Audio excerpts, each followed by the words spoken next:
Já estamos aqui de volta com o programa Consciência Próspera, ao vivo aqui pela TV Biosegredo, entrevistando Tânia Queiroz, autora do livro Educar, uma lição de amor. Esse programa Consciência Próspera que tem um oferecimento da J. Santos Imóveis. J. Santos Imóveis, que é da nossa amiga Francesca, né? O site da nossa amiga jsantosimóveis.com.br. Trabalha com corretores especializados, advocacia e administração de bens. O telefone de lá é 5928-0212. Gratidão aí, Francesca, pelo seu apoio aqui no programa Consciência Próspera. A gente está falando aqui, conversando aqui com a Tânia e vendo que precisamos colocar limite de uma forma consciente, de uma forma racional, de uma forma inteligente diante das crianças. Só que uma das coisas que acontece é que muitas vezes os pais não têm ou não separam, não tem um tempo para conversar com as crianças. Como é que fica essa relação entre a pessoa ter um relacionamento empresarial com maior dedicação e um relacionamento familiar com menos dedicação? Como é que a pessoa pode ter sucesso em ambas as áreas? Olha, é difícil. E aí, uma frase comum, que é uma frase comum, mas diz assim, a gente acaba colhendo aquilo que não plantou. Né? Então, nós temos que dosar, sim, ter consciência da importância de educar nossas crianças e os nossos jovens. Eles são o futuro.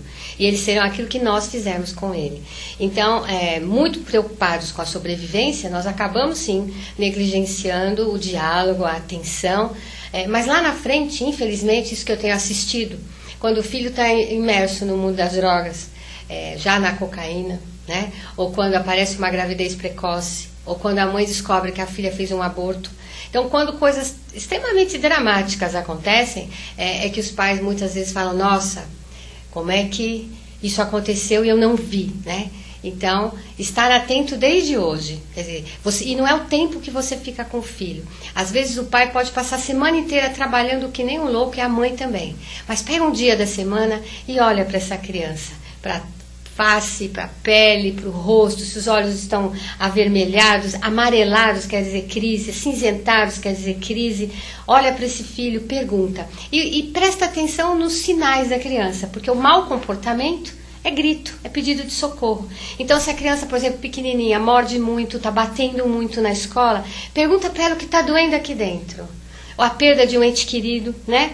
Certa feita a gente atendeu uma menina, estava super agressiva, batendo em todo mundo. Quando nós fomos diagnosticar a perda da avó, ela não tinha com quem falar. Sim. Sinto falta da minha avó, sinto falta da minha avó, né? Então ela batia no mundo. Então os pais têm que estar atentos, o comportamento do filho é o sinal se as coisas estão bem ou não. Muito bem, agora nós vamos aqui para mais participações que vocês estão enviando aqui através do chat da TV Biosegredo. A Helena: Tânia, você já ouviu falar de constelações familiares?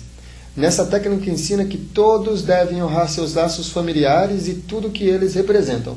É possível mudar crenças familiares do passado? Abraços e boa noite, Helena. Com certeza, Helena. As constelações familiares é uma investigação maravilhosa daquilo em termos de imagem que nós trazemos da nossa infância e muitas vezes nós estragamos a nossa vida porque carregamos aquela criança que foi ferida. Os pais fazem o máximo, mas nem sempre o amor é suficiente. A criança quer muito amor mesmo. E às vezes nos problemas durante o divórcio, separação, perdas, as famílias acabam se perdendo, não porque elas desejam, né? Porque faz parte da vida. Então, as constelações familiares é uma excelente oportunidade de investigar as nossas imagens, aquilo que nós carregamos e precisamos trabalhar para amadurecer. Muito bem. Lembrando que as constelações familiares tem a organização, a criação do Bert Hellinger. A gente já teve aqui participações de pessoas focalizadoras também das constelações. Depois vocês veem aí no arquivo, aí no YouTube, que vocês vão acompanhar entrevistas falando mais aprofundadamente desse tema, ok? E você, Helena, gratidão pela sua pergunta.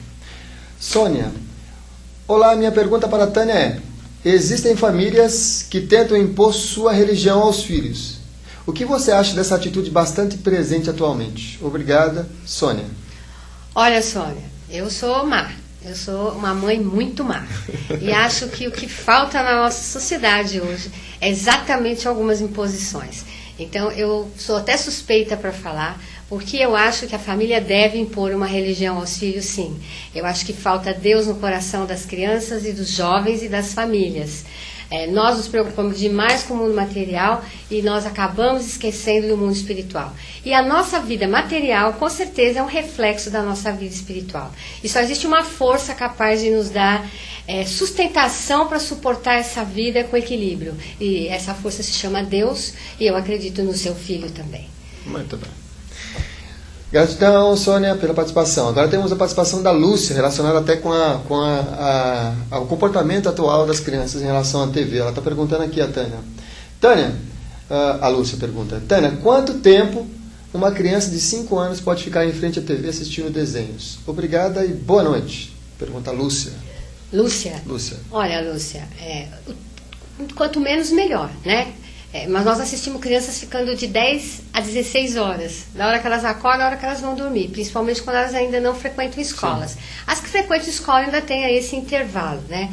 Mas seria legal selecionar os programas, verificar o conteúdo, quando não for possível impedir que ela assista às vezes uma novela ou alguma coisa, discutir aquele conteúdo, né? Trazer a discussão, verificar aquilo que o filho está fazendo. Mas controlar, 1h30, 2 horas, dependendo dos programas que a criança tem preferência, mas essa supervisão é extremamente importante. E aí vai do seu bom senso, né? De dividir a vida dele para momentos de lazer, brincar, né? Porque o que acontece hoje é que a criança fica focada o tempo todo na televisão e no computador. Às vezes elas não saem nem no quintal. E não vem um sol. É verdade. Ficou o dia inteiro lá. O dia inteiro. Fala um pouquinho sobre o seu livro. Como é que é a história desse seu livro? Educar uma lição de amor. Eu sei que você tem outras publicações relacionadas com a área de pedagogia, mas fala sobre esse livro aqui, editado pela editora Gente. Então, eu dei muitas palestras para professores, para ajudá-los no cotidiano da sala de aula. E aí os professores disseram assim, puxa, Tânia, os pais precisam saber sobre as inteligências múltiplas, né, para não comparar um filho com outro, para entender por que um filho vai melhor em matemática e o outro em língua portuguesa. Os pais precisam entender como educar a emoção dos filhos, né, para até que eles se expressem melhor na sala de aula com a gente.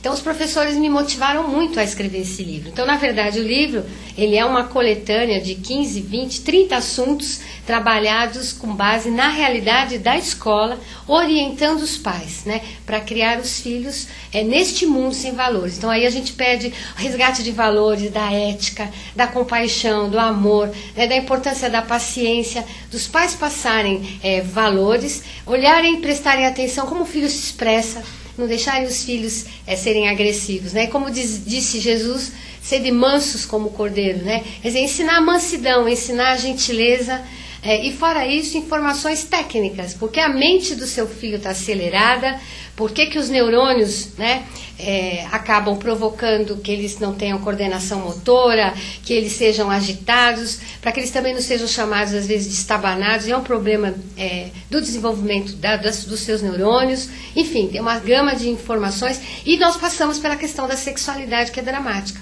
Falo da masturbação, falo da homossexualidade, falo, infelizmente, das orgias já praticadas por crianças a partir do 8º ano, que muitos pais não sabem, pensam que a filha é virgem. E eu estou muito cansada, confesso para vocês. Às vezes eu fico muito triste no consultório, sim, atender meninas de 13 anos grávidas, ou que estão fazendo aborto, combinando com o namorado de 15, com a tia, e em sigilo eu não posso falar para a mãe, para o pai e a mãe pensam que a filha é virgem. Então aí tem dramas mesmo, são coisas reais e de escolas de vários níveis, tanto da classe A, B, C, até a escola classe D. Porque eu atendo, né, na Granja Viana, sim, muitas crianças, muitos jovens, atendo no Grajaú, atendo em vários bairros, nas escolas em que eu dou assessoria, casos dramáticos. Então, é muito triste você ver meninas de 8 anos, a partir de 8, 9 anos já também, tendo relações sexuais no banheiro da escola, meninos que se masturbam de qualquer forma, faltando uma orientação sexual, e principalmente as meninas hoje que não estão respeitando a si mesmo, o seu corpo, namorando 20, 30, pegando na balada e usando drogas, né? Bom, vem umas situações bastante desafiantes atualmente, né? Vamos aqui, vou ver com uma perguntinha aqui no chat, vamos lá. Boa noite, Samuel, gostaria de parabenizá-lo pelo programa e pelo trabalho desenvolvido. Tânia, qual é o papel do educador em uma educação baseada no afeto e carinho, quando a participação da família não é efetiva e estimulada? Até onde o educador pode ir ao assumir essa responsabilidade? Abraços e obrigado. Quem pergunta aqui é a Karina Rosa. Olá, Karina. Gratidão pela participação. Olá, Karina. Desde as publicações dos parâmetros, Karina, a escola ganhou uma nova função. O ensinar a ser, o ensinar a relacionar-se, além do ensinar a conhecer e o fazer. Então, hoje, pela lei brasileira, entre aspas, né, cabe à escola educar as crianças, ajudar na formação do caráter e da personalidade. E o que a escola não pode ter é medo, né, e nem ficar sem ação frente aos pais. Os nossos pais precisam de orientação e os nossos pais precisam de educação. Então, o professor ele tem que agarrar isso com amor, com paixão, porque ele é um jardineiro. As crianças são flores que precisam ser regadas para florescer em um belo jardim. Cabe ao educador fazer isso sem cessar até o último dia, né, da sua vida, até a gota de força. Mas ele não pode ter medo, ele não pode esquecer de ir até a família, quer seja pelo site da escola, pelo jornalzinho, por e-mails, por blogs, por comunicados, por palestras e cursos. A propósito, estou à disposição, né? E posso ir até a sua escola e fazer uma palestra também. Você pode também comprar meu livro, como de outros autores, e explicar para os pais a importância dessa parceria hoje, escola e família. Tem que chamar o pai para a responsabilidade. Para os pais eu tenho uma frase muito séria que diz assim: não basta pagar, tem que participar. Muito bom, muito bom. A gente está chegando já ao final aqui da participação da Tânia Queiroz aqui no nosso programa Consciência Próspera. Pedir para você deixar uma mensagem final para os nossos amigos internautas, todos que estão participando, que estão assistindo ao programa, nesse dia de hoje aqui no programa Consciência Próspera. Eu convido você que é educador, você que é pai, você que é mãe, você que é avó, né, a se juntar na nossa turma. A nossa turma espera realizar o sonho de Deus de trazer o paraíso de volta à Terra, educando as nossas crianças e ajudando a formar caráter e personalidade. Muito obrigada pela oportunidade, que a luz de vocês ilumine o coração das nossas crianças. Um grande beijo. Muito bem. Gratidão, Tânia, pela participação aqui. A gente agradece a vocês também que estão participando e continuem aqui no programa, que agora nós vamos ter participações voltadas para musicalidade. A Adriana Mesado vai estar trazendo aqui sua presença aqui nos estúdios da TV Biosegredo. Fique com a gente, tem muito mais.